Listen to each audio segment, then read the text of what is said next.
जय बोलिए देवाधिदेव खजागाट श्री आदिनाथ भगवान की जय जय जय। वर्तमान शासन नायक वर्धमान महावीर स्वामी भगवान की जय जय जय। परम पूज्य प्रातः स्मरणीय संत शिरोमणि आचार्य भगवान श्री विद्यासागर जी महाराज की जय जय जय। परम पूज्य परंपराचार्य श्री समय सागर जी महाराज की जय जय जय। परम पूज्य गुणायतन प्रणेता प्रखर वक्ता भावना योग प्रवर्तक शंका समाधान प्रवर्तक गुरुवर श्री प्रमाण सागर जी महाराज की जय जय जय। परम पूज्य मुनिवर श्री संधान सागर जी महाराज की जय जय जय। समस्त मुनि संघ की जय जय जय। शंका समाधान के आज के इस सत्र में आप सभी का हार्दिक अभिनंदन। इससे पूर्व कि हम आज के इस सत्र को प्रारंभ करें, चलते हैं गुरु चरणों में और होते हैं नत इस भाव से कि गुरुवर मैं हूं छोटा बालक, कृपा करो दो अवलंबन, सारहीन जग से घबराया कह दो कुछ आशीष वचन। सभी लोग हाथ जोड़ेंगे, मस्तक झुकाएंगे और मेरे साथ बोलेंगे, हे गुरुदेव नमोस्तु नमोस्तु नमोस्तु।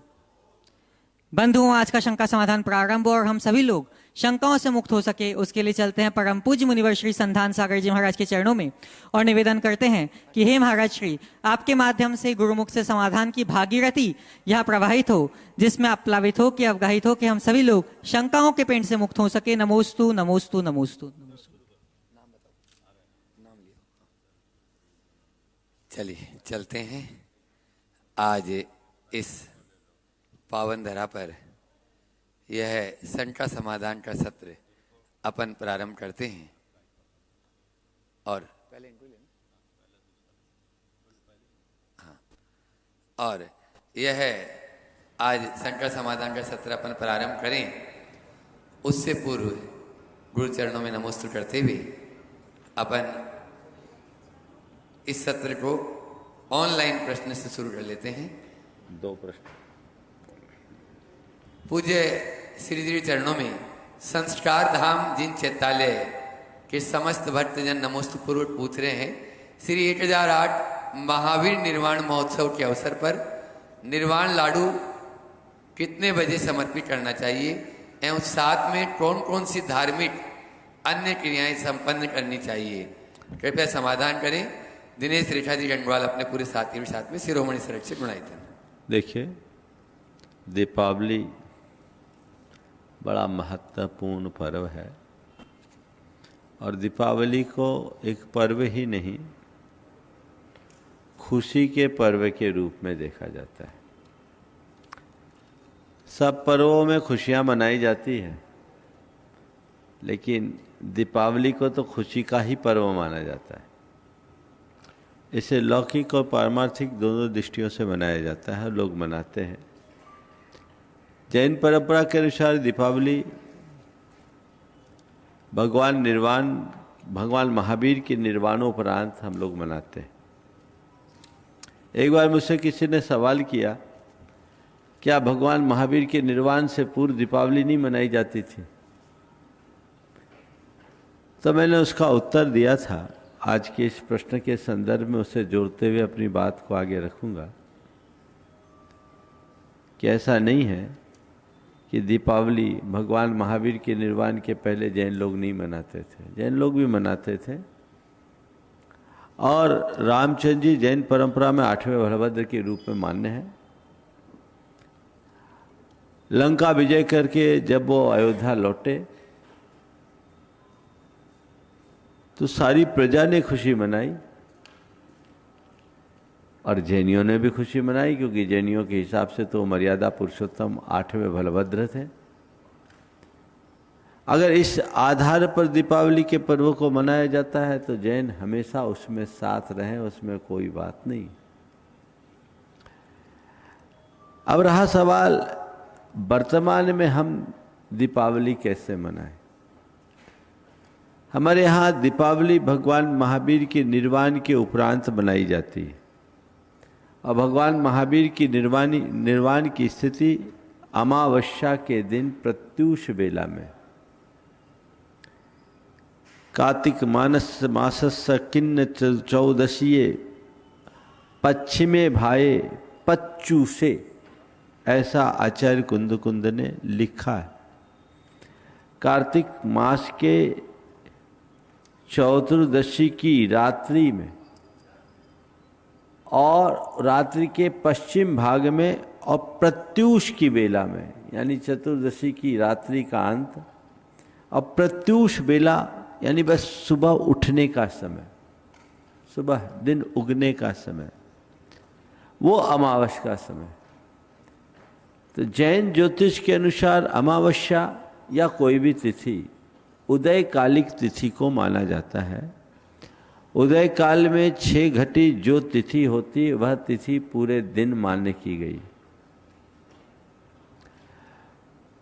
चूंकि 20 तारीख को उदय काल में चतुर्दशी है, इसलिए जैन परंपरा के अनुसार पूरे दिन चतुर्दशी मानना चाहिए।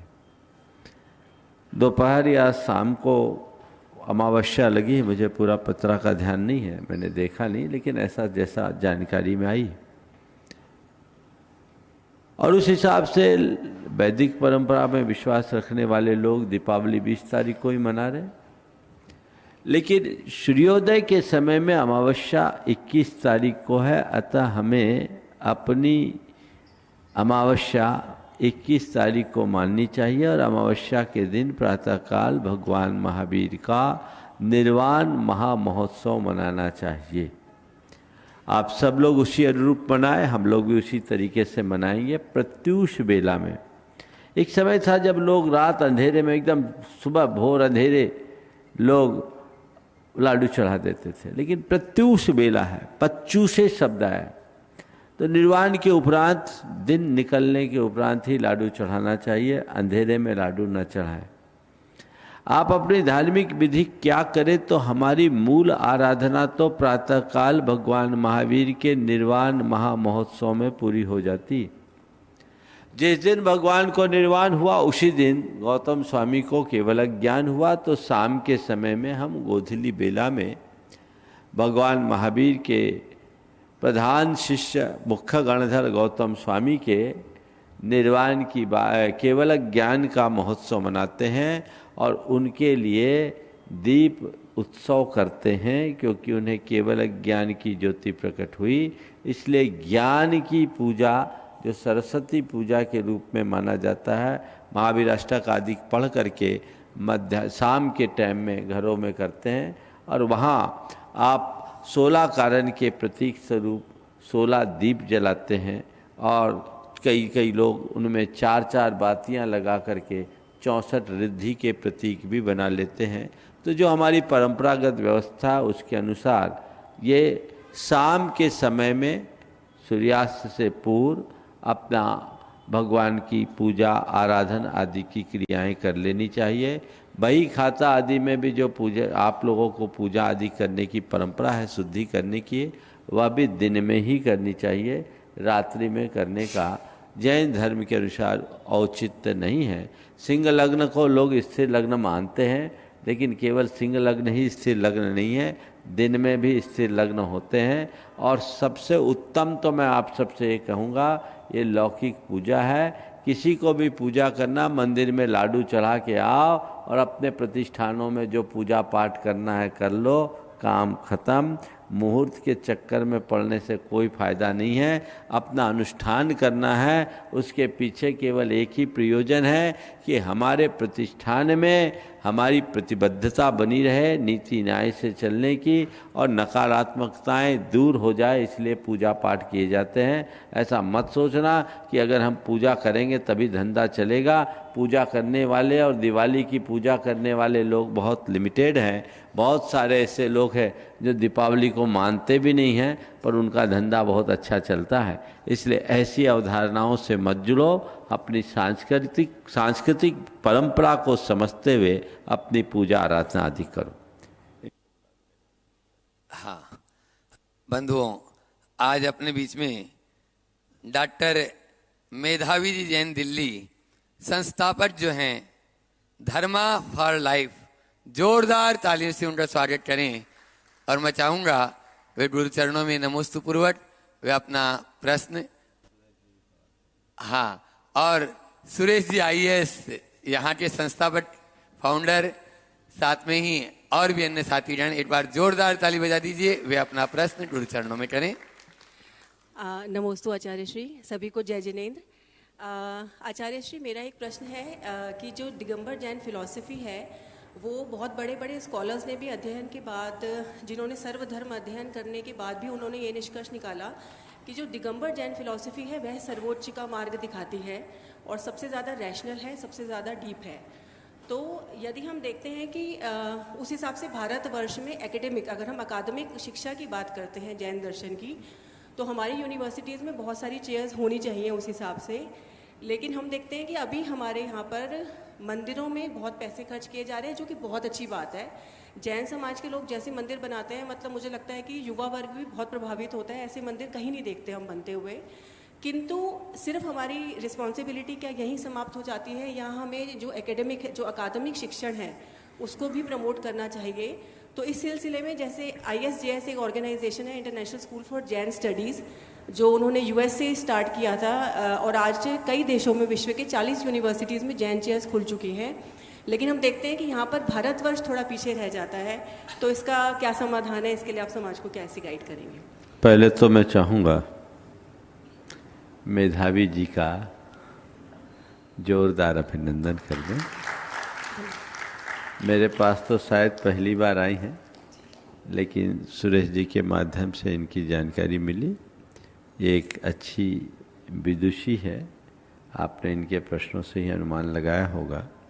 जैन धर्म और संस्कृति को आगे बढ़ाने में ये अपना महनीय योगदान दे रही हैं। मैं ये आशीर्वाद देना चाहूँगा कि ऐसे ही आप लगे रहें, और सुरेश जी से कहूँगा कि समाज की ओर से उनका वहीं पर अभिनंदन भी संपन्न करा दें, वहीं पर चले जाएं। अब आपका जो सवाल है, क्या हमें एकेडमिक क्षेत्र में प्रभावना के कार्य नहीं करना चाहिए? करना ही चाहिए।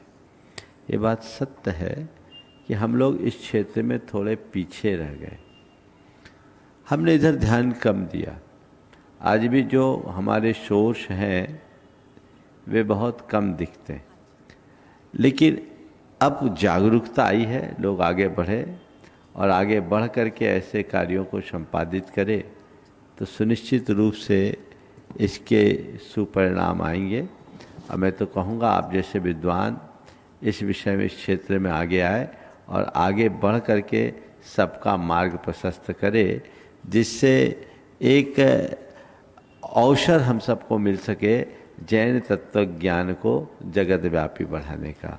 तो हम पूरे जैन तत्व ज्ञान को जगत व्यापी बनाएं, एक अभियान चलाएं, एक अच्छी कार्य योजना बनाएं।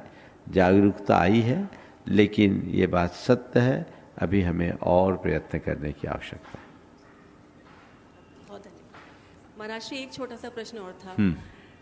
वो यही था कि जब हमें सेल्फ रियलाइजेशन हो जाता है या आत्म साक्षात्कार हो जाता है, तो मुझे ऐसा लगता है कि व्यक्ति उस भाषा में बात करनी शुरू कर देता है जो सबको समझ आनी शुरू हो जाती है। जैसे मैंने आपके आसपास जो यहाँ लगे हुए कोट्स, आपके कोट्स पढ़े तो ऐसा लगता है कि हर कोई रिलेट कर सकता है, इसमें धर्म का कोई स्थान मतलब नहीं रह जाता, यूनिवर्सल लैंग्वेज हो जाती है। तो क्या हम जैन समाज में कुछ ऐसे युवाओं को तैयार कर सकते हैं जो यूनिवर्सल भाषा में बात करें, ताकि जो हमारी जो प्रभावना है जो अभी केवल जैन लोगों तक हो रही है, वो अजैन के जो भी सत्य की खोजी है सब तक पहुँचे, वो बात इस तरीके से अपनी बात रखी जाए। इस तरह कि हम कुछ विद्वान तैयार करें। तो इस बहुत अच्छा दृष्टिकोण है और बहुत अच्छा प्रस्ताव, इस दिशा में प्रयास होना चाहिए। मेरा तो मानना है कि जिसने जैन धर्म को ठीक रीति से समझ लिया, उसकी भाषा अपने आप ऐसी होगी जो सबके द्वारा ग्राह्य हो। जैन धर्म का मूल ही शाद्वाद है, और शाद्वाद एक ऐसा माध्यम है जो हमारा संवाद मधुर बना दे। हमें एक बात सदैव ध्यान में रखना चाहिए कि भाषा का आग्रह कभी भी सिद्धांत को आगे नहीं बढ़ा सकता। हमारी परंपरा रही, जैनाचार्यों की एक विशेषता रही, उन्होंने लोक भाषा को ही अपनी अभिव्यक्ति का आधार बनाया, खासकर दिगंबर परंपरा में। आप तो चूंकि विद्वान हैं, हमने प्राकृत को अपनाया संस्कृत की जगह, और प्राकृत में भी हमने सौर से नहीं प्राकृत को महत्व दिया, अर्धमागधी प्राकृत को उतना महत्व नहीं दिया। जन भाषा को ही हमने अपनी भाषा बनाई। बाद में जब अपभ्रंश आया तो हमने अपभ्रंश को अपनाया। हिंदी की बात आई तो हिंदी में प्रचुर साहित्य लिखा गया। उधर देखें तो तमिल, कन्नड़, मलयालम, मराठी, गुजराती में भी प्रचुर जैन साहित्य मिलता है। तमिल साहित्य के संबंध में तो मैंने पढ़ा कि तमिल साहित्य से यदि प्राचीन तमिल साहित्य से यदि जैन साहित्य को अलग कर दिया जाए तो वहाँ कुछ बचेगा ही नहीं। आचार्य कुद्द ने बड़ा स्पष्ट उल्लेख किया है कि जो जिस भाषा में समझ सके उसे उसी भाषा में बात करो। तो भाषा कोरी एक माध्यम है, भाषा का आग्रह नहीं होना चाहिए। तो अगर हम वस्तु के स्वरूप को खुद समझें तो हम औरों को समझा सकेंगे। और हमें यही प्रयास करना चाहिए कि हर कोई हमारी बात को गहराई से समझ सके, अपना सके। और एक बात और मैं जैन आचार्यों की दृष्टि आपके सामने रखना चाहूँगा। जैनों ने अपनी बात को बोधगम्य बनाने के लिए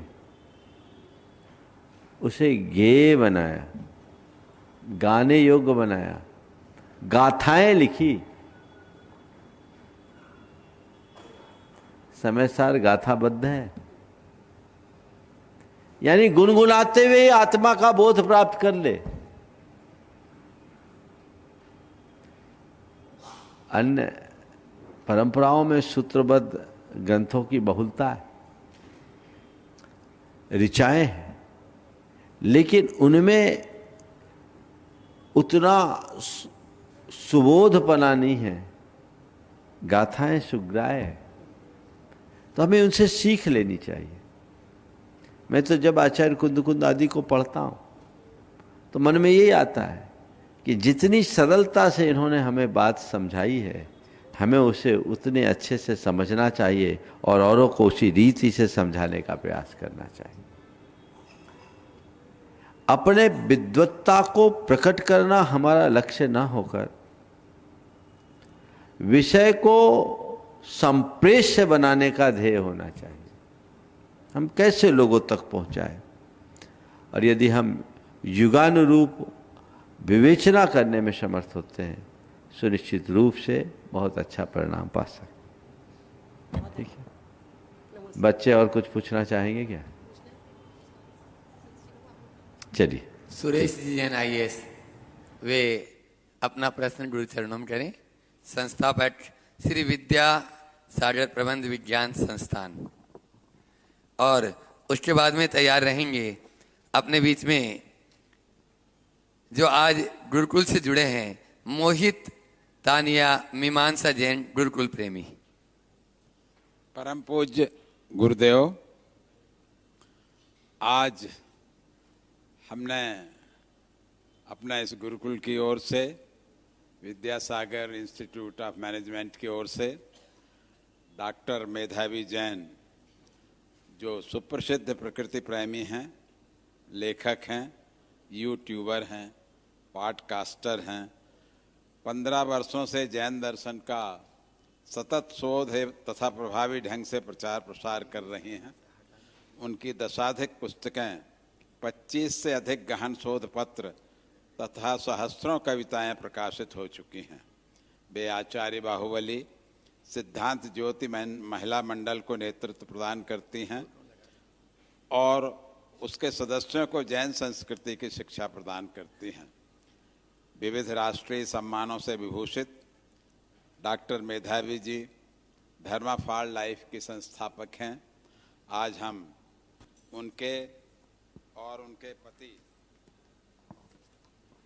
श्री परवीन जी, पुत्री दिव्यांशी जी, दामाद शिवम डागर जी, सिद्धार्थ जी और उनकी बहुरानी जो कनाडा में पढ़ी लिखी हैं, और मुस्कान जी का यहाँ स्वागत करते हैं।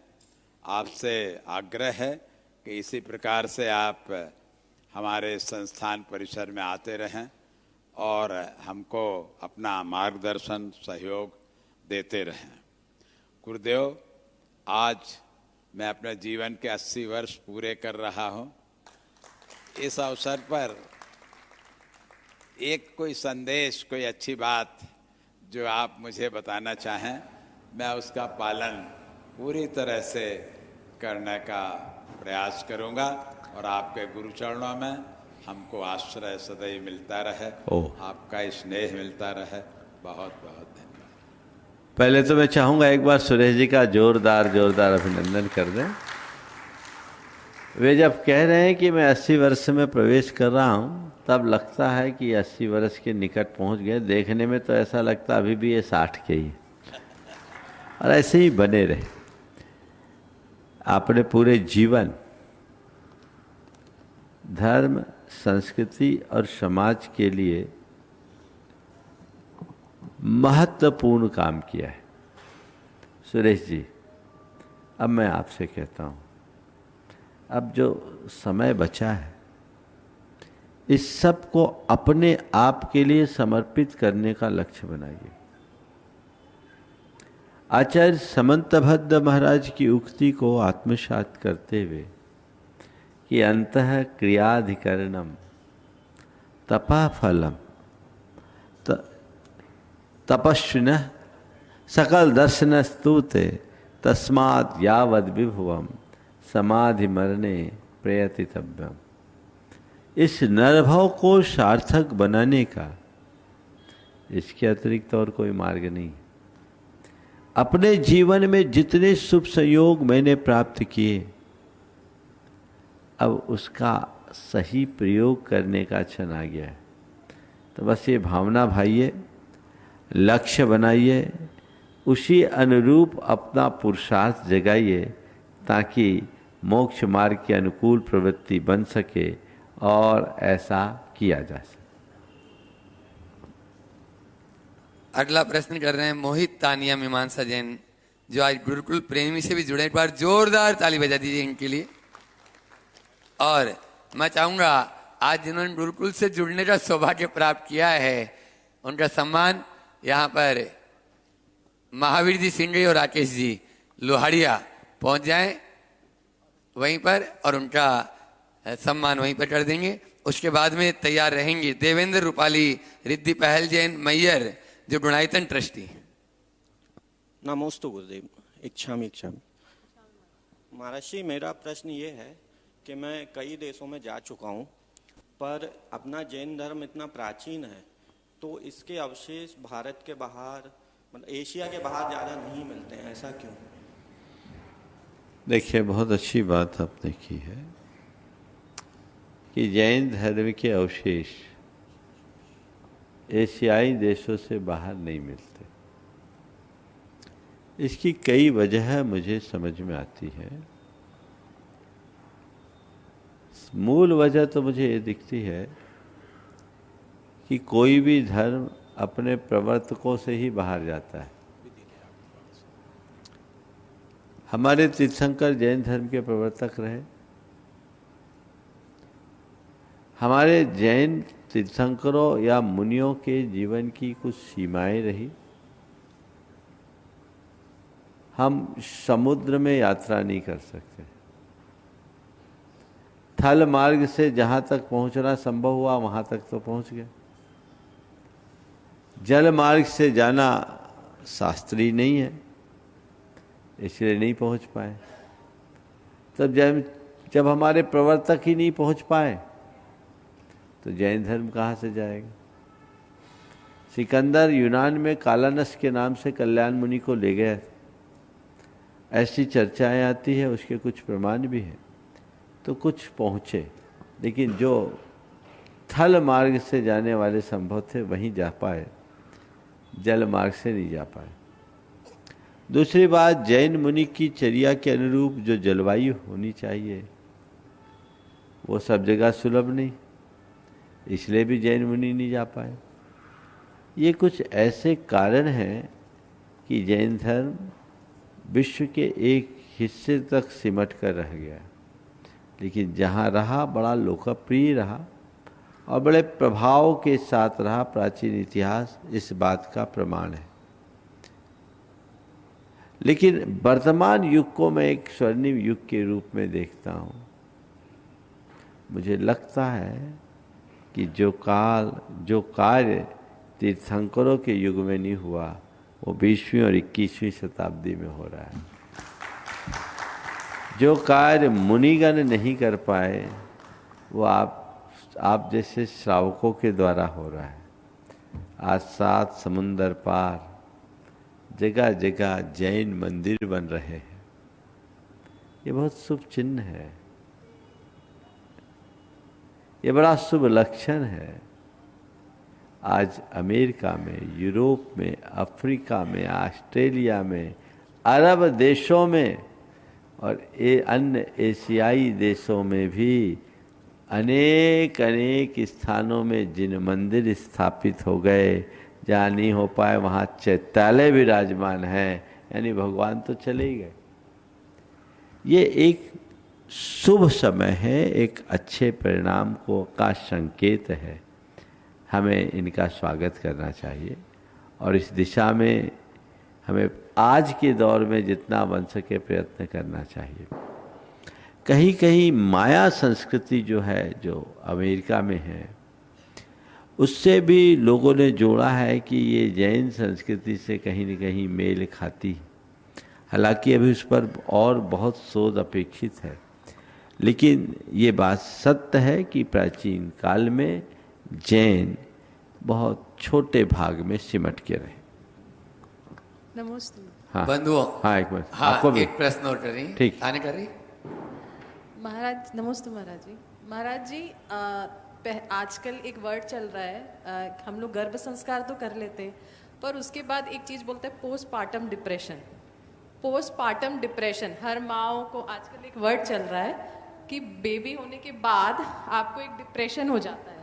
अच्छा, कि इसको वर्ड बोला जाता है अभी के जमाने में पोस्टपार्टम डिप्रेशन। पोस्टपार्टन, हाँ, पार्टन डिप्रेशन, पार्टन, हाँ, हाँ पोस्टपार्टम डिप्रेशन। तो ये ऐसा क्या पहले बोला जाता था कि माएँ जो बेबी करती हैं या जो तीर्थंकर की भी माएँ थी उनको भी डिप्रेशन ऐसा कुछ था?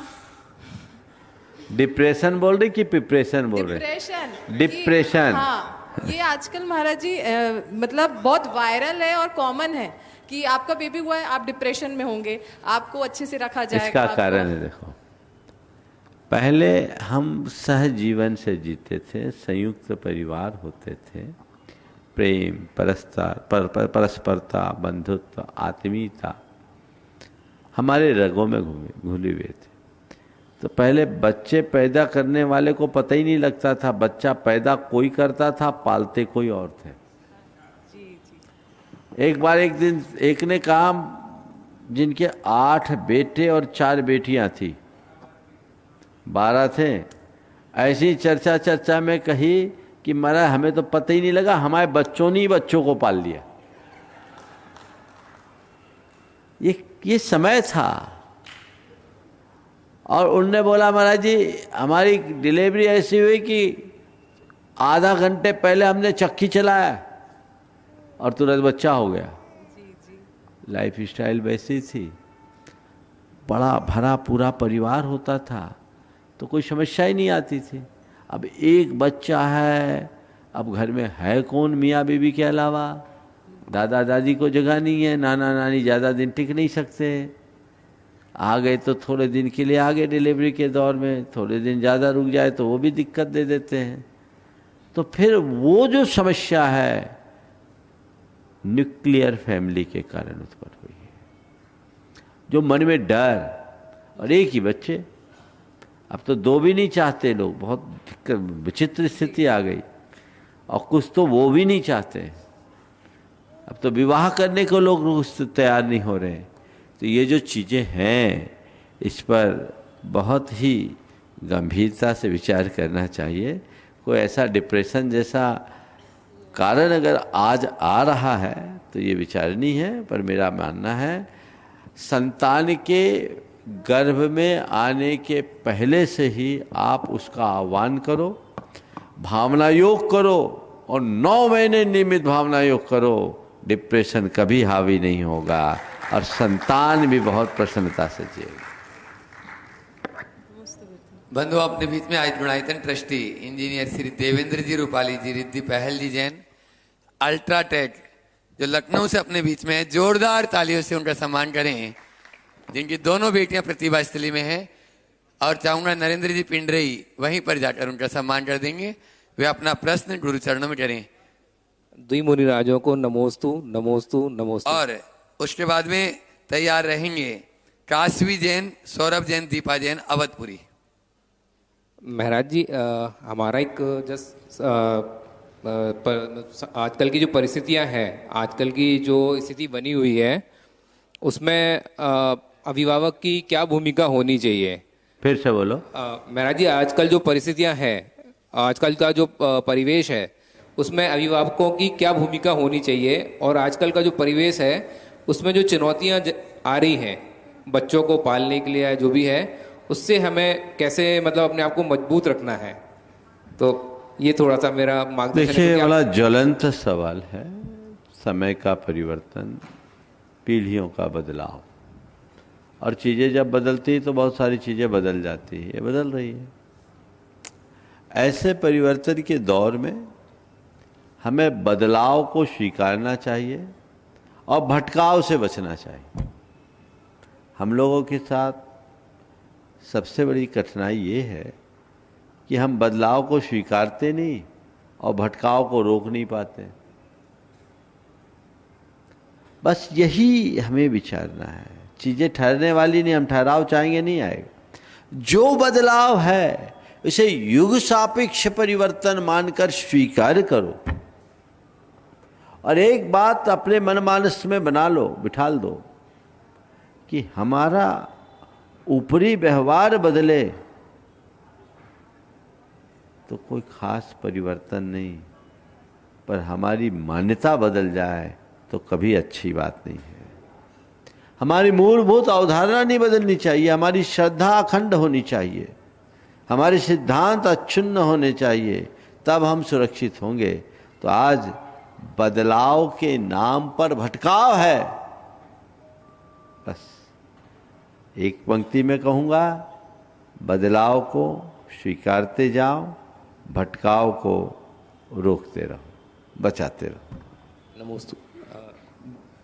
ओ महाराज जी, जैसे परीक्षा पास आती है तो भय लग जाता है कि कभी कभी कुछ भूल जाते हैं, तो हमारी कमजोरियां हैं, तो इनको कैसे सुधारें?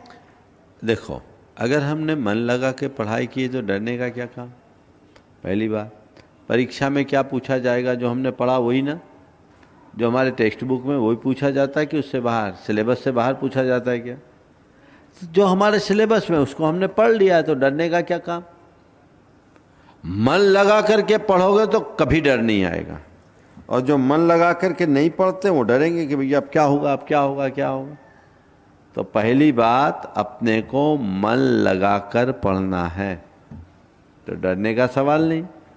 फिर पेपर हो रहा है तो फिर किस बात से डरे? जो पूछा जाएगा वो तो मैं तैयार करके आई हूँ, मैंने पढ़ाई की है, जो आएगा वो लिख देंगे, तो उससे मन का डर दूर हो जाएगा। समझ गए?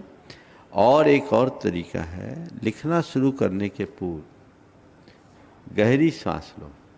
क्या लो? पहला अक्षर श्वास जब अंदर हो ना तब लिखना, उससे पॉजिटिविटी बढ़ती है। भगवान का स्मरण करो, पेपर हाथ में आए ना, तो पेपर हाथ में आने के बाद एक गहरी सांस लो, भगवान का नाम लो, नमोकार जपो। समझ गए? मन को प्रसन्नता से भरो और ये सोचो कि इस पेपर में वही आया है जो मैंने पढ़ा है। प्रश्नों को ध्यान से पढ़ो और एक एक करके प्रश्नों को हल करते जाओ, रास्ता ठीक हो जाए। नमोस्तु महाराज। काशवी जैन, सौरभ, दीपा जैन, अवधपुरी वे अपना प्रश्न गुरु चरणों में करें और तैयार रहेंगे गुणायतन ट्रस्टी वाराणसी से अपने बीच में डॉक्टर वीर चंद जी विनीता जी अग्रवाल। नमोस्तु महाराज ही, छुलक जी के चरणों में एक शामी। महाराज जी, मेरा प्रश्न यह है कि महाराज जी के नाम के आगे सागर क्यों लिखा जाता है? ऐसा कोई जरूरी नहीं कि नाम के आगे सागर ही लिखा जाए, ये बात अलग है कि वर्तमान के मुनियों के नाम के आगे ज़्यादातर सागर लिखा गया है। सागर एक विशेषण है क्योंकि सागर बहुत विशाल होता है, गंभीर होता है और रत्नों का खान होता है।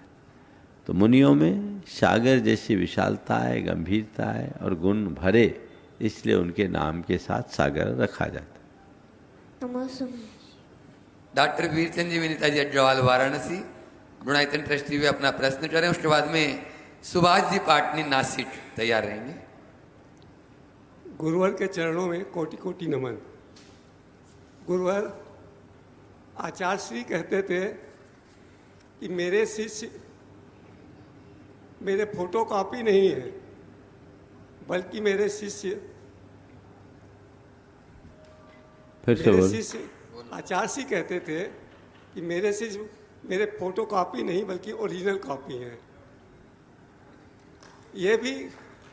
ये अलग बात है कि आचार्य श्री सम अन्य कोई संभव नहीं है उतना ऊंचा साधक, परंतु आचार्य श्री ने जब कहा है उनके मुखारबिंद से, तो वो बात निश्चित रूप से सत्य भी रहेगी।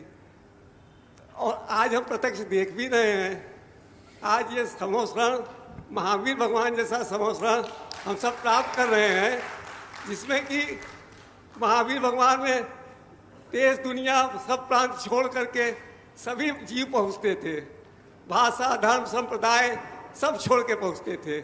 आज हम पा रहे हैं हमारा समोसरण, गुरुवर के समोसरण में सब पंथ संप्रदाय धर्म सब भेद खत्म हो गया, देश दूर दुनिया सब खत्म।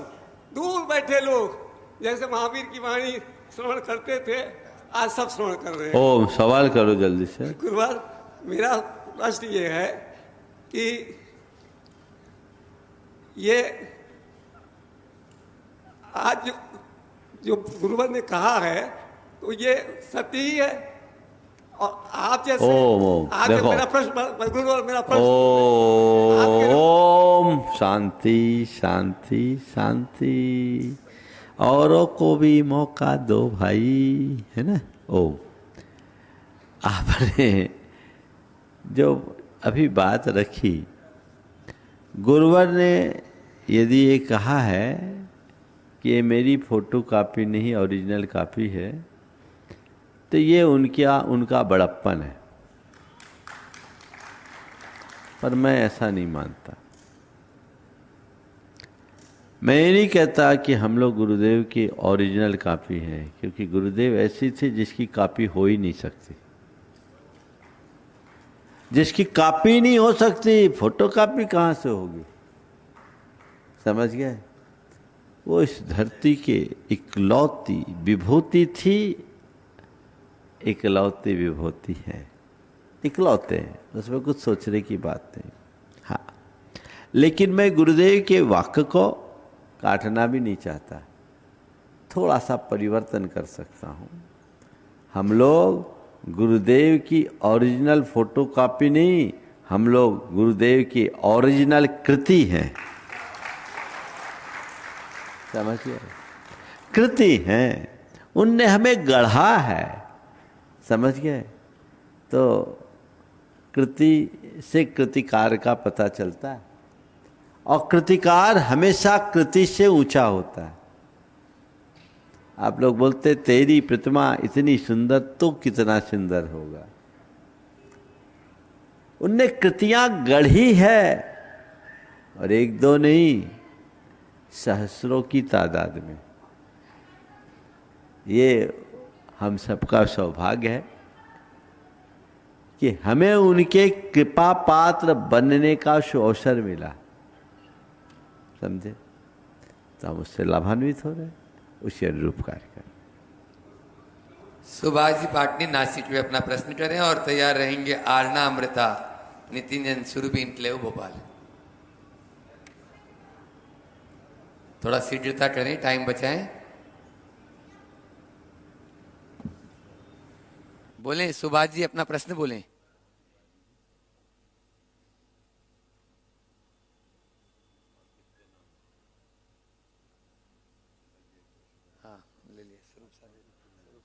हम संतान सागर जी महाराज इनको त्रिवार नमस्तु नमस्तु नमस्तु। सभी श्रीलक जी को मेरा इच्छा मी महाराज श्री, मेरा एक छोटा सा प्रश्न है, सभ्यता और संस्कृति में क्या अंतर है? सभ्यता और संस्कृति में आपने अंतर पूछा है। देखो, अब मैं ज़्यादा शास्त्रीय बात नहीं करूँगा, बस एक छोटे से वाक्य से अपनी बात करूँगा। भूख लगने पर आटा गूँथकर रोटी खाकर अपनी भूख मिटाना हमारी सभ्यता है, और भूखे को रोटी खिलाकर खाना हमारी संस्कृति। समझ गया? भूख लगने पर रोटी खाना हमारी सभ्यता है, और भूखे को खिलाकर खाना हमारी संस्कृति है।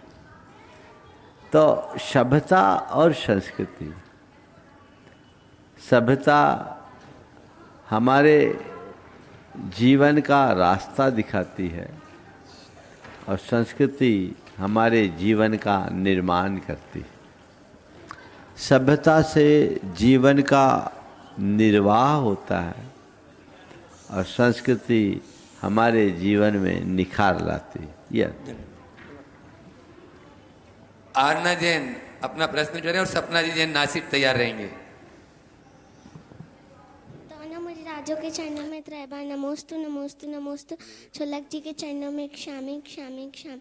महाराज जी, मेरा ये प्रश्न है कि अपन अहिंसा परमो धर्म की जय बोलते हैं, तो हिंसक जीव भगवान के चिन्हों में क्यों आते हैं? अहिंसा मूलक धर्म बोलते हैं, हिंसक जीव भगवान के चिन्हों में क्यों आते हैं? इसलिए कि भगवान के प्रताप से हिंसक जीव भी अपनी हिंसा त्याग देते हैं। समझ गया? चल अगला। सपना जी नासिक में अपना प्रश्न करें और तैयार रहेंगे। जो विदेश में रहकर भी व्रती जीवन जी रहे ऐसे विवेक भाई जैन सिंगापुर अपने पूरे परिवार के साथ में उपस्थित हैं। नमोस्तु महाराज जी, नमोस्तु महाराज जी। छुल्लक महाराज जी को इच्छा में कैसे अदा करेंगे गुरुदेव उपकार हम तुम्हारे, हम तो बने हैं स्वस्थ आपकी कृपा से, बस आपकी कृपा से। महाराज जी, मैं एक भावना योग का अपना एक्सपीरियंस भी सुनाना चाहती हूँ। 2 साल पहले 2.5 साल पहले जब संधान सागर महाराज जी नासिक में आए थे, तब मेरी सारी रिपोर्टें खराब आ रही थी। कार्डियक पॉजिटिव आ रहा था, बीपी, शुगर। 2 साल से मैं रेगुलर भावना योग कर रही हूँ, और अभी 6 महीने पहले जब मैंने टीएमटी की रिपोर्ट करवाई तो मेरी टीएमटी की रिपोर्ट भी नॉर्मल आई, शुगर भी नॉर्मल आई, और बीपी भी नॉर्मल ही रहता है, और मतलब काफ़ी चेंजेस हैं। तो जब मैं ऊर्जा प्रवाह करती हूँ तो मैं यही कहती हूँ, सभी से यही कहती हूँ कि आप सब ऊर्जा प्रवाह करो, क्योंकि ऊर्जा प्रवाह जादू है। आप कितने भी थके रहो, कितने भी कैसे रहो, जब आप सुबह सुबह उठ के भावना योग और ऊर्जा प्रवाह करते हो तो आपके अंदर एक अलग एनर्जी आती है। सिर्फ आप महसूस करो तो वो जादू कर जाती है, और आप दिन भर की थकान भूलकर सुबह फिर से फ्रेश हो जाते हो। महाराज जी, मेरा एक प्रश्न ये है कि जैसे लोग कहते हैं कि इस दिशा में बैठ के पूजा पाठ करनी चाहिए या उस दिशा में, तो जैसे जब हमारे सामने भगवान होते हैं तो भगवान का मुंह तो पूरब में होता है, बट हमारा मुंह पश्चिम में होता है। तो इसी तरीके से जैसे जब हम घर में भी बैठें तो जहाँ हमारे मतलब फोटो लगी है महाराज जी की या भगवान की, तो क्या अगर हम पश्चिम दिशा में मुंह करते हैं तो वो सही है, या सिर्फ पूरब या उत्तर दिशा में ही मुंह करके बैठना चाहिए घर में? देखो, सामान्य रीति से ऐसा है कि भगवान यदि पूर्वाभिमुख है तो आप उत्तराभिमुख हो जाओ, फ्रंट में मत बैठो। भगवान यदि उत्तराभिमुख है तो आप पूर्वाभिमुख हो जाओ, पूजन हो सकती है। लेकिन ये सामान्य व्यवस्था है। हर जगह जहाँ सामूहिक रूप से ऐसे कार्यक्रम करने होते हैं वहाँ ऐसी अनुकूलताएं कम होती। तो जहाँ ऐसी स्थितियाँ बनती है वहाँ अवस्थानुरूप व्यवस्था देखो। दिशा से ज़्यादा महत्वपूर्ण दशा है, अपनी दशा ठीक रखें। महाराज जी, एक और आपसे अनुरोध करना चाह रही थी कि जैसे सभी आईआईटी इंस्टीट्यूट्सों में वेज नॉन वेज कैंटीन दोनों एक होती हैं, तो बहुत सारे जैन बच्चे जो नहीं भी खाना चाहते हैं तो वो खाते हैं, तो इसलिए आपका मार्गदर्शन। देखिए, इस विषय में मैंने पहले भी अनेक बार चर्चा की है। जागरूकता आनी चाहिए। आज ही मुझे किसी ने कल बताया था खड़गपुर IIT में भी अब परिवर्तन आ रहा है और कुछ ऐसा निर्णय हुआ है कि वेज IIT मेस की तैयारी वहाँ चल रही है। आज ही या कल मुझे किसी ने बताया था। आपने अभी जो बात कही है, इसके लिए एक अभियान चलाना चाहिए। पेरेंट्स को भी सरकार और संबंधित एजेंसियों से संपर्क करना चाहिए, लिखा पढ़ी करना चाहिए। और ये केवल जैनों तक नहीं, अपितु संपूर्ण शाकाहारी समाज को, आज शाकाहारियों की संख्या कम नहीं है, अच्छे से बढ़ाना चाहिए। अभी एक भाई यहाँ जो उपस्थित थे, क्या नाम, तान्या है, चले गए, हाँ, ये नेवी में है, खड़े हो जाओ थोड़ा, मोहित, नेवी मर्चेंट है। इन्होंने आज मुझसे एक बात कही कि महाराज जी अब शाकाहारियों की संख्या बढ़ गई। मैंने पूछा तुम्हें वहाँ खाना कैसा मिलता, वेज? बोला महाराज जी वेज मिलता और हम वेज खाने वाले लोग ज़्यादा हैं और पूरी तरह वेज ज़्यादा है। तो एक अवेयरनेस वेज के प्रति बढ़ी है और लोग वेज ही नहीं हो रहे, अब वेज के साथ वीगन भी हो रहे हैं। तो हमें ऐसे समुदाय को प्रोत्साहित करना चाहिए। इनकी संख्या बहुत है और इसके लिए हर अभिभावक को, जितने आज सुन रहे, जिनके बच्चे किसी ऐसे हॉस्टल में पढ़ रहे, चाहे ऐसे इंस्टीट्यूट में पढ़ रहे हैं जहाँ का मैस इकट्ठा है, वो लिखा पढ़ी शुरू करे, एक अभियान चलाए, सोशल मीडिया का भी उपयोग करे, एक कैंपेन चलाए, शासन से बात करे। बहुत अच्छा समय है कि हमारे देश के प्रधानमंत्री और राष्ट्रपति दोनों शुद्ध शाकाहारी हैं और शाकाहार के समर्थक हैं। इसका लाभ मिलना चाहिए। सरकार भी इस पर ध्यान देगी तो बड़ा परिवर्तन हो सकता है। जी महाराज जी, नमस्ते। अपने बीच में वृत्ति जीवन जीने वाले विवेक जी जैन सिंगापुर अपनी बिटिया के साथ में एक बार जोरदार ताली बजा दी और मैं चाहूंगा DK जैन साहब और राजेश जी मड़वैया वहीं पर जाकर उनका सम्मान कर देंगे। आप अपना प्रश्न करने, समय कम है, और उसके बाद में गुरुकुल के बच्चे को लो, उससे पहले माइक स्वरूप सागर जी महाराज तक लगाएं। नमोस्तु महाराज श्री। महाराज श्री, सिंगापुर जैन संघ की तरफ से आपकी 3 बार नमोस्तु नमोस्तु नमोस्तु। महाराज श्री, आपके आशीर्वाद से सिंगापुर में बच्चों की पाठशाला बहुत अच्छे से चल रही है और आपके आशीर्वाद से जैन संघ सिंगापुर का यूथ विंग इसी अक्टूबर को शुरू हुआ है। तो मेरा प्रश्न ये है कि सिंगापुर जैसे देश में हम जैसे यूथ के पीढ़ी धर्म और करियर को बैलेंस करने में संघर्ष महसूस करते हैं और हम जैसे यूथ का जैनिज़्म के बारे में ज्ञान भी कम रहता है। तो इस तौर से हम जैनिज़्म का प्रभावना सिंगापुर यूथ विंग में कैसे बढ़ा सकते हैं जिससे हमारा यूथ सिंगापुर यूथ जैनिज़्म से जुड़ा रह सकते हैं। मैं चाहूँगा पहले तो इस बिटिया का जोरदार अभिनंदन कर दे, दोनों का कर दे। देखिए, 7 समुंदर पार भी अपने संस्कारों को कैसे जीवित रखा जा सकता है हम देख सकते हैं इनके माध्यम से। विवेक भाई वर्षों से व्रती जीवन जी रहे हैं और मुझे बहुत प्रसन्नता है कि बाहर परवरिश होने के बाद भी आपने अपनी बेटी में वही संस्कार उड़ेले हैं जो आज दिख रहा है। आप लोगों ने जो यूथ विंग गठित किया है जैन संघ सिंगापुर का, ये बहुत ही स्वागत योग्य कदम है।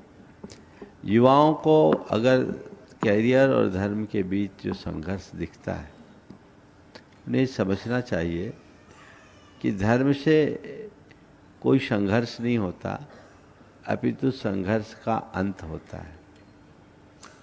हम धर्म की जब बात करते हैं तो हमें ऐसा लगता है कि धर्म करना यानी खूब मंदिर जाना, खूब पूजा पाठ करना, खूब व्रत उपवास करना। निश्चित ये सब धर्म है, पर ये धर्म का बाहरी रूप है। असल धर्म क्या है? अहिंसा, संयम और तप। अपने जीवन को अहिंसामय बनाना, अपने जीवन को संयममय बनाना, अपने जीवन को तपोमय बनाना, ये असल धर्म है। यदि हम ऐसे धर्म के प्रति अपनी दृष्टि रखेंगे तो कैरियर में हमें और सफलता मिलेगी, विफलता नहीं। हिंसा करके कोई कैरियर में सफल होता है क्या? अनियंत्रित जीवन से कोई आगे बढ़ता है क्या? जिसके जीवन में कोई कंट्रोल नहीं है वो आगे बढ़ेगा क्या? नॉन वायलेंस हो, सेल्फ कंट्रोल हो और या सेल्फ डिसिप्लिन है, यही हमारा धर्म है। समझ गए? और इससे हमारा कैरियर सुधरता है, बिगड़ता नहीं। हम बच्चों को ये सिखाएं कि धर्म का इंटरनल पार्ट क्या है, आत्मा का बोध करा दे उन्हें, आत्मज्ञान हो जाए बच्चे के हृदय में, उन्हें अपने जीवन की सही समझ मिल जाए, जीवन की दिशा पा जाए, तो बहुत बड़ा बदलाव हो सकता है। फिर किसी भी प्रकार का भटकाव नहीं होगा और हमें उसी दिशा में प्रयास करना चाहिए। बच्चा अगर रोज मंदिर नहीं जा सकता चलेगा, बच्चा यदि रोज पूजा नहीं कर सकता चलेगा, पर बच्चा कम से कम जो बातें जैन धर्म में निषिद्ध है उससे तो बच जाए। मद, मांस और मधु, इन 3 चीजों का त्याग कर ले तो भी उसकी धर्म क्षेत्र में काफी आगे वृद्धि हो सकती है। मैं हमेशा कहता हूं आज की यूथ से, तुम धर्म करो बहुत अच्छी बात है, लेकिन तुम्हारे द्वारा अधर्म न करना ही तुम्हारा सबसे बड़ा धर्म है। तो अधर्म से बचो, ये प्रयास करो और इस तरीके से अगर यूथ्स को अवेयर करोगे तो बदलाव आएगा। ठीक है। आटले प्रश्नकर्ता बोलाओं से पूर्व छुल्लक स्वरूप सागर जी महाराज अपने प्रश्न द्वारा सबको लाभान्वित कर रहे हैं और फिर तैयारी DR मंडल सेवानिवृत्त सहायक रजिस्ट्रार जनरल अवधपुरी। मुनि द्वय के चरणों में बारंबार नमोस्तु। महाराज श्री, पिछले कुछ दशकों में जैन समाज में विशेष रूप से बुंदेलखंड में बहुत समृद्धि बढ़ी है और सभी इसका मूल कारण मानते हैं कि आचार्य श्री ने सबको दान करना सिखाया और ये सभी के लिए अनुभूत सत्य जैसा हो गया है कि हम दान करेंगे तो समृद्धि आती है। लेकिन महाराज श्री, आजकल एक नई समस्या आ गई है स्वास्थ्य संबंधी। एक उम्र के बाद लगभग सभी में कोई ना कोई स्वास्थ्य की दिक्कत आने लगती है। तो महाराज श्री अपने भोजन पानी व्यायाम आदि के अलावा कर्म सिद्धांत की दृष्टि से ऐसी कौन सी क्रिया या कौन सा आवश्यक है जिससे स्वस्थ शरीर और पूर्ण आयु प्राप्त होती है? बहुत अच्छा, किसी उदाहरण और दृष्टांत के माध्यम से समझाएंगे तो सब। बहुत अच्छा सवाल किया है महाराज ने, एक अलग दृष्टि से बात रखी है। भाई, दान करने से अगर समृद्धि आई है तो मैं कह सकता हूँ सेवा करने से स्वास्थ्य मिल सकता है। और हमारे शास्त्र भी कहते हैं कि सेवा अवैया वृत्ति करने वाले सुदीर्घ आयु को और स्वस्थ जीवन को प्राप्त करते हैं। मन में सेवा भाव जगाना चाहिए। और सेवा करने वाले का जीवन कैसे सुधरता है मैं आपको बताऊं। मैं एक सज्जन को जानता हूं, उनका नाम था, उल्लेख करने में अच्छा लगेगा मुझे, गया प्रसाद जी खंडेलवाल। वे सेवा भावी व्यक्तित्व के धनी थे और किसी को किसी भी प्रकार की चोट मोच आ जाए, उनकी उंगलियों में जादू, रोता हुआ आदमी आए हंसता हुआ जाता। एक लब्ध प्रतिष्ठित व्यक्ति होने के उपरांत, बड़े व्यवसायी और सब कुछ होने के उपरांत भी वे, कोई व्यक्ति उनके यहाँ आ जाए तो सब काम छोड़ करके पहले उसका काम करते थे। सेवा भाव। उनको अचानक पैरालिसिस का अटैक आया, ब्लड प्रेशर बढ़ गया अचानक, जबकि ऐसा कुछ था नहीं। लोगों को लगा कि कुछ भी हो जाएगा, लेकिन वो पूरी तरह स्वस्थ होकर के आ गए। मेरे पास कई बार आते थे, कई कैंप भी लगाते और स्वस्थ होकर के पूरा काम करने लगे। लोग कहते थे कि इतना अब ये कर पाएंगे, इसके लोगों को शंका थी, लेकिन अपना पूरा काम लोगों की वैसी ही सेवा करने लगे। आकर के उनने एक ही बात कही, महाराज मेरी सेवा ने मुझे बचाया है, भगवान मुझसे लोगों की और सेवा कराना चाहता है और जब तक भगवान चाहता है तब तक मैं कर रहा हूँ। ऐसे एक नहीं अनेक उदाहरण प्रस्तुत किए जा सकते हैं कि सेवा भावी व्यक्ति स्वस्थ जीवन जीते हैं। सेवा से मन को प्रसन्नता मिलती है और मन की प्रसन्नता ही हमारे स्वास्थ्य का आधार है। DR मंडल जी अवधपुरी, वे अपना प्रश्न गुरु चरणों में करें और समय रहा तो ग्रंथ जैन गुरुकुल के छात्र। मुनिश्री को सादर प्रणाम। 26 जुलाई 2025 को महाराज के चरणों में यहाँ उपस्थित हुआ था। जैन मुनियों और जैन धर्मों के भारत सरकार द्वारा जारी किए गए डाक टिकटों की एग्जीबिशन के साथ में सर, उस दौरान महाराज जी ने एक बात और कही थी कि आज से लगातार पत्रिका समाचार पत्र को पढ़ेंगे आप लोग, उसमें हमारे प्रवचन आएंगे।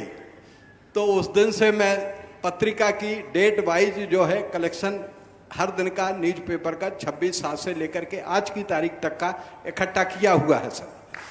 और मैं चूंकि यूट्यूबर भी हूँ तो हर दिन का वो कटिंग्स को मैंने यूट्यूब चैनल पर डाला हुआ है। तो ये तो कोई बात नहीं है सर, लेकिन इसको पढ़ करके मैं धन्य हो गया। डेली आपको तो नहीं देख पाया, लेकिन पेपर में आपके दर्शन करता रहा और आपको देखता रहा। उसी से प्रभावित होकर के मैं यहाँ बस इतना पूछने आया हूँ कि उस फाइल को मैं आपके हाथ में कब सबमिट कर पाऊंगा, बस इतनी ही मेरी आप जब चाहो तब कर सकते हैं, इसमें कोई संशय नहीं। बहुत बहुत इस प्रकार आज के सत्र को यहीं पर विराम। बोलिए परम पूज्य आचार्य गुरुवर श्री विद्यासागर जी महाराज की महावीर जयंती की